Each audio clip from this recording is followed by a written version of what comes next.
नमस्कार। मैं कहानियां सुनाता हूं कि 777वीं कड़ी 777th एपिसोड में आज उनके खत और आप में दाजी साहब के खत। प्रश्न जो पूछा गया, प्रिय साहेब, अशांत करने वाले प्रभावों से हम कैसे मुक्त हो सकते हैं? अशांत करने वाले प्रभावों से हम कैसे मुक्त हो सकते हैं? दाजी का जवाब। प्रिय भाई, किसी महत्वपूर्ण कार्य के लिए एक व्यक्ति को भर्ती करने से पहले मैं उनकी शारीरिक गतिविधियों पर गौर करता हूँ। उसके बाद मैं उस व्यक्ति से कॉफी या चाय पर बात करके उसके किसी भी डर को दूर करके उसको सहज बनाने का प्रयास करता हूँ। कुछ लोगों को आरामदायक बनाने के मेरे प्रयासों के बावजूद भी वे इधर उधर देखते रहते हैं, उनके पैर हिलते रहते हैं और वे अपनी उंगलियां चटकाते रहते हैं। एक व्यक्ति जितना अधिक बेचैन होगा, वो हर प्रकार के कारण देते हुए स्वयं को इसके विपरीत दिखाने का प्रयास करके प्रभावित करने की कोशिश करेगा। अपनी घबराहट को छुपाने के प्रयास में उसका मन और भी अधिक बेचैन हो जाएगा। इसलिए मैं अगले उम्मीदवार की तरफ बढ़ जाता हूं। क्या सभी अशांत क्या सभी अशांत करने वाले प्रभावों से पूरी तरह मुक्त होना संभव है? हम उन सभी परिस्थितियों को टाल नहीं सकते जो एक अन्यथा शांतिपूर्ण मन में हलचल उत्पन्न करती हों, चाहे वे परिस्थितियां आंतरिक हों या बाह्य हों। विचार हमें सही दिशा से दूर ले जा सकते हैं या वे हमारी सहायता कर सकते हैं। विचार हमें सही दिशा से दूर ले जा सकते हैं या वे हमारी सहायता कर सकते हैं। कई बार प्रेरक हवाएं बन जाते हैं जो हमारी नौका को पार लगा देते हैं। ये कोई आश्चर्य नहीं कि विभिन्न युगों के संत और महात्माओं ने इस जीवन को संसार सागर कहा है। आइए हम एक नाव के दृश्य को देखते हैं। क्या ये संभव है कि हम एक नाव को लहरों को क्या ये संभव है कि एक नाव को लहरों का सामना ही न करना पड़े? आइए हम एक नाव के दृश्य को देखते हैं। क्या ये संभव है कि एक नाव को लहरों का सामना ही न करना पड़े? इसका अर्थ होगा कि उसे हमेशा के लिए बंदरगाह पर बांध दिया जाए, लेकिन तब भी उसे लहरों का तो सामना करना ही होगा। लहरें नाव को जोर जोर से हिला सकती हैं, लेकिन यदि उसे पूरी तरह से लंगर डालकर रखा गया है तो उसे खरोंच भी नहीं आएगी।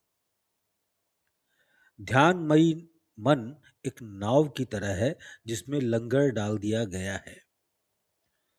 ध्यानमयी मन एक नाव की तरह है जिसमें लंगर डाल दिया गया है। उसका लंगर क्या है? लंगर वह आदर्श है जिसका पालन किया जा रहा है। आदर्श पर पूरा ध्यान दिए बगैर मन की नाव लंगर विहीन हो जाती है। आदर्श पर पूरा ध्यान दिए बगैर मन की नाव लंगर विहीन हो जाती है। तब हल्की सी हवा के साथ वो उलट सकती है या बहकर जा सकती है। फिर भी मन का ये वाहन एक जगह पर लंगर डालकर हमेशा के लिए बंदरगाह पर रखने के लिए नहीं है, क्योंकि तब यात्रा की कोई संभावना ही नहीं रहेगी। इस संसार सागर को एक छोर से दूसरे छोर तक पार करना ही होगा। इस यात्रा की मांग बड़ी या छोटी लहरों का सामना करना है। एक नाव बिना लहरों और हवा के चल नहीं सकती, इसलिए हमें उसका उपयोग करना होगा। इसके लिए हमें हमारी पाल और पतवार को व्यवस्थित करना होगा। वो लंगर जिसने हमें किनारों से बांध कर रखा था उसे छोड़ना होगा, क्योंकि किनारों से गहरा लगाव हमें गतिमान होने से रोक देगा। हमें पाल और पतवार को ठीक से रखना होगा और नाव की गति एवं वजन को बिल्कुल सही रखना होगा। भावनाओं से भरे हुए भारी हृदय ज्यादा देर तक तैर नहीं पाएंगे, इसलिए हल्के होकर यात्रा करने की सीख दी जाती है। पुराने दिनों में समुद्र के सभी नाविकों को उत्तरी तारा राह दिखाता था। उसके पश्चात दिशा सूचक यंत्र आया। एक आध्यात्मिक यात्रा के लिए उत्तरी तारा या दिशा सूचक संयंत्र क्या महत्व रखता है? एक आध्यात्मिक यात्री के लिए उत्तरी तारा या दिशा सूचक यंत्र क्या महत्व रखता है? पुराने दिनों में एक बार फिर से हृदय को उस आदर्श का पालन करने के लिए प्रशिक्षित किया जाता था जिसे संत लोग ईश्वरीयता कहते थे। आज लोग दिल की आवाज को ईश्वरीयता की तुलना में प्राथमिकता देते हैं। दिल की आवाज हमें स्वामित्व और नियंत्रण की एक झूठी दिलासा देती है।